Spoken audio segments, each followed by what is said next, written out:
man of the people, all of it. But Doc, how you doing, my friend? Good to see you. That's a lot to live up to. I'm good. I'm good. I'm Tournament the other week. Yeah, absolutely. Yeah, I played it. We shot 3 under. Thanks for having us out, Doc. It was a lot of fun. Yeah, my apologies. I had to miss that one, Doc. I was pre-committed to another Top golf day. event November 6th, so yes. you can lock that into your calendar. Bring your wife, bring your friends. I will, as a matter of fact. It's a great event. It's actually more social at our Top Golf event for Athletes Unlimited, the charity. It's funny. I sent I don't know if we had it. I sent a very emotional video of a new child that's paralyzed trying to get up a 6-inch curve.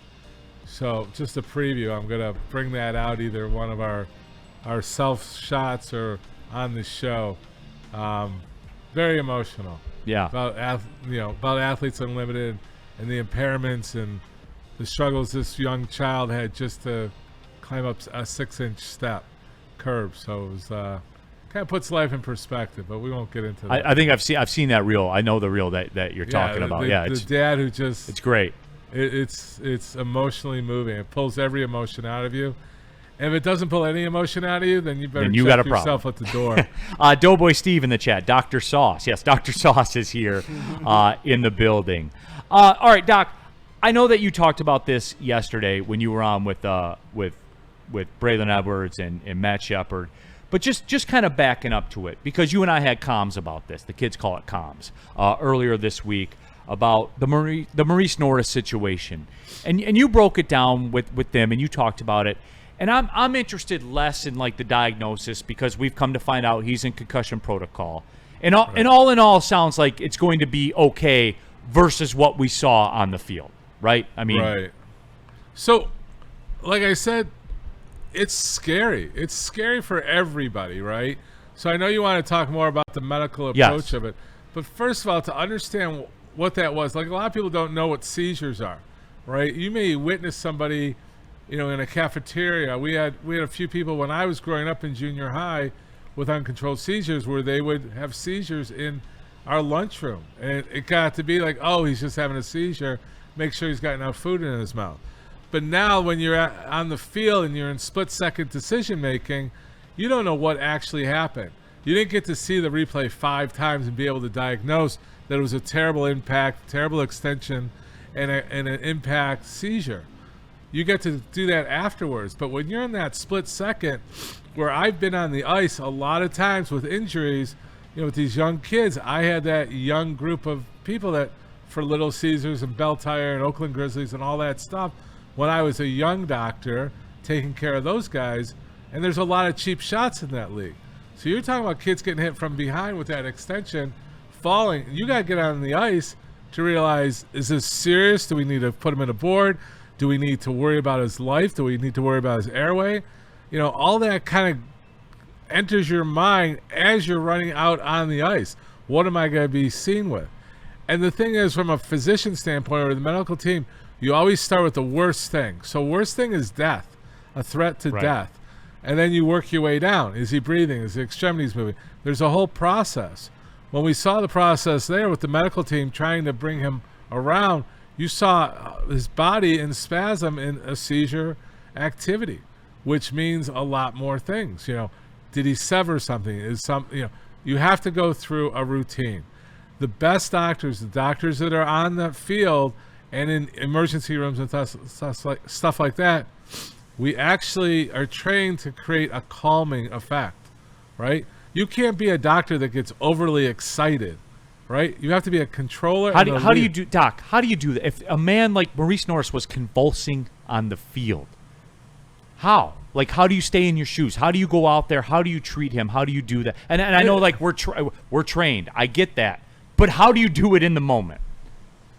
Because of your training. It's like, how are you so calm speaking here?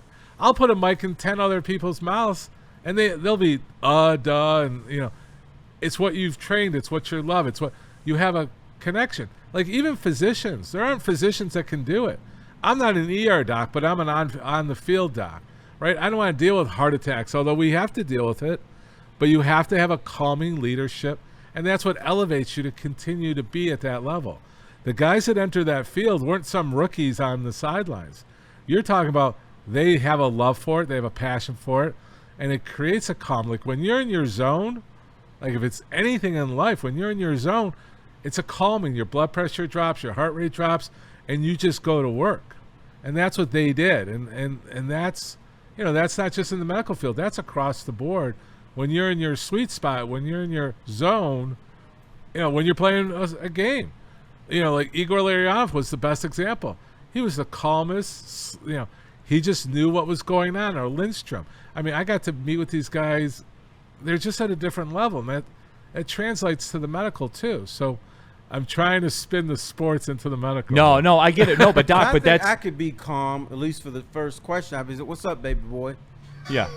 And then you start talking stuff, and I'm done. I don't know anything else. That was the only tool you you got had. the first 10 seconds there. The first 10 seconds, put me in there, and they get me out of there. It gets me a chance to assess. So I'll bring you along next time. Right. So give me an extra 10 seconds to assess what's going on. You okay, home slice? Dr. Pierce joining us here as he does every week, courtesy of the Michigan Sports and Spine Center. If you have ailments that are bothering you, look. Darren McCarty trusted his career with the guy. And I think at this point, you know what Dr. Pierce is about. So give him a look. He's got me stretching every day. Absolutely. Got us stretching. That says a lot of the Michigan Sports and Spine Center. We're a healthier looking group since I've joined. Yeah. We're trying, Doc. We are, Doc, no doubt. What about you personally, Doc? And for those that don't know, Doc has been in the sports spectrum for multiple decades. Doc Rock, they call him. Whenever you're at a concert, there's probably a good chance Dr. Pierce is at the concert, but he's not tailgating in the parking lot. No, he's like dealing with the artists and everything like that. What about you, Doc? And you don't have to name names, obviously, but just for more of, I guess, the storytelling aspect of it. Yeah. What's as much as you want detail, you want to get. What's the worst situation you ever encountered? I mean, it was probably in a Little Caesars hockey game where some of our guys have gone down, and you don't know, and they go out. Concussion, blackout. That's the scariest thing because you want them to wake up. You look for stuff like that. So those are probably the most concerning to me because those are kids, right? Everybody, like Yuri Fisher, we all knew about that. We knew about the Utley. I mean, those are the things that sit in the back of your head every time, right? Fortunately, I haven't had a catastrophe on the ice, but we act quickly and we have a good support team. And like on the field, we've had acute ACL injuries, emotional, dealing with the family. When we were at the professional level, we're dealing with the agents and the lawyers and all that. But yeah, I've been fortunate where I haven't had that spinal cord or anything like that. But a funny story was I covered Aerosmith years ago, and I'm the doc behind stage. So when Aerosmith went to this is at Pine Knob, you had a stage out on the lawn. So we were moving up there because one, he needed security, and if something happened, he wanted us right there. And there was one person passed out with two security people around her, and she was just like out of it. And then he starts playing, and all of a sudden she's starting to keep rhythm. I'm like, she's gonna be fine. I don't touch the audience. Yeah. But it was just a funny moment of that. But no, like last night was Lincoln Park. We got concerts. The concert series is big right now. I know Chris Brown was here. You've had a lot going on. We're busy this weekend. Have you noticed a renaissance with concerts? Like just in terms of attendance, I've noticed it with ticket prices. I know that this generation that's up and coming right now is like an experience-based generation. Right. But the concerts you're at, like, this is the hottest time I can remember for concerts right now. Hottest as far as expense? Yeah, well, just all of it. Like attendance, the energy, the people that want to be there, all that stuff. I go to all the concerts, right? I can't just, I'm not going to go to this one or that one. I love the people involvement. I mean, I do everything from rap to country to R&B to, like, we had Lincoln Park last night. We got Tate McRae tomorrow night. We got Styx and the old guys tonight at Pine Knob. And then I got Disney on Sunday. So that's a variety, but I love watching the audience have fun. Like, what brings your fun energy? Which leads to, like, music therapy is a big thing up and coming right now. Music therapy that stimulates you differently. Well, you just talked about it. The lady that had been overserved, Aerosmith brought her back. I can't say she was overserved. She was out for some reason. But, Aerosmith brought her back around. Now, what's a more dangerous situation for you? Doing a concert with some old guys in their 70s or the young guys doing drugs? That's a good question. You know, it's a close first and second there. It depends who it is. Like, you know, Metallica, heavy metal, but so they're both. That's the rock and rollers that are older, and then the heat. We carry a lot of people out. You'd be surprised. Like those pits, they get hot, and these people, they want to be front row. They could be there for 8 hours. You know, gates open. You know, like a Ford Field, not necessarily 8 hours, but you know, a long time, and they're not hydrating because they don't want to lose their seat. There's a lot of people, you literally are lifting them out. Like when we do, you know, it's a hard thing. The young guys think they're like macho. The old guys, at least they're more mature, and they don't want to, they don't want to overdo it, but some try to think they're 20 to 30 years younger. Talk with Dr. Pierce, as we always do. Woodward Sports chat thread, get into that. Art Vandelay says, was that the Pump Tour of 1990? I guess Art was there, as a matter of fact, with Aerosmith. So. Oh, yeah. Yeah. I forget the name of it, but we actually did a video. I can talk about it now. I was in a video by MTV, was filming Steven Tyler. So he wanted to do this whole gig of... people are going to go to YouTube right now, Doc. I don't know if it made it, but we did. I don't know if it got cut out, but we did a skit where I would give him a shot, and he'd be like, damn it, Doc, I can do it myself. He grabs it and does it himself. And it was a whole... When he was coming here often, we became a little bit closer than... I know he's dealing with some issues, but we kept him pretty solid while he was here. Last one before we let you go here, Doc. You brought him up, like Steven Tyler, Mick Jagger, all these guys. These dudes are in their 70s, pushing 80. How are they doing this? How are they getting out on that stage? Secret sauce, Doc? Come on. It's the prior secret sauce, right? Secret sauce build up? No, I mean, there's just people that make it, right? You know, we've had premature deaths, we have things like that. And then there's guys that are, for lack of a better term, they're the cockroaches, right? The cockroach can live through anything. I mean, it's just they have a different genetics.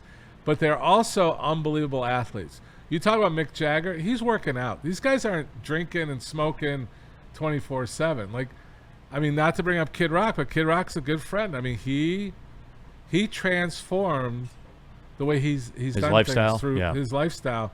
Does he still have fun? Yeah. Does this guy wake up at 5, 6 in the morning, work out? Does he have a regimen? Is he in the best health of his life? Yeah. I mean, that's the guy, like Tim McGraw. All these guys, they are very conscious of what they need to do. Like Phil Collins was the biggest one when when it really clicked with Phil Collins was he was an elderly gentleman in his 60s, and he had a stage this was at the Palace. It had to be at least 20, 30 yards, and he's running from side to side singing. You try to go on I want to know. Can you show me? I love Phil Collins, dude. Oh my goodness. Man, Spenny's like... I do the drum solo, too. Oh, yeah. Absolutely. But you try to be on the treadmill and have a conversation and keep it up. That's what these guys are doing. That's true. And that's what we got Bobby, Kid Rock to start working on a machine that kept his heart rate up and, doing his vocals. Or I was just with... with a very prominent act. Yeah, a very prominent act, and the routine she has before for voice coaching, they have a voice coach that tells them through their routine. So these are entertaining athletes. They're true athletes when you're doing it. Just because they're not banging heads with helmets on, it's a different type of athlete. Doc, we appreciate you coming through and braving the traffic, no doubt. That's what I was looking No, to. it was actually pretty good. I rolled right in. I think everybody's a little late getting to the party. A little careful, but we're doing the golf outing, the Top Golf, and I appreciate Woodward Sports coming out and being really supportive to our event last week. And Doc, you're good people. I mean, bottom line, man. Thanks for having us. Yeah. Doc, that was the first outing I've golfed in here. Yeah. But what'd you think of it? How'd we do? It was awesome. I had a lot of fun. Had a great time. The highlight for me was the turkey sandwich on ciabatta. Yeah. Ciabatta bread changes a lot of things in the sandwich world. I thought it was going to be soggy white bread with the half melted cheese. No, Now, when I saw ciabatta holds its integrity. I'm like, oh, hello. Yeah, it holds its integrity throughout all conditions. It No, does. you're right. You're absolutely right. No, but Doc, you're good people, man. Bottom line, and that's I it. The people appreciate you in saying the that. chat Thanks for like the you. ciabatta. Absolutely. So we'll talk to you on Tuesday. We'll talk to you on Tuesday. There he is, Dr. Pierce. Everyone spending.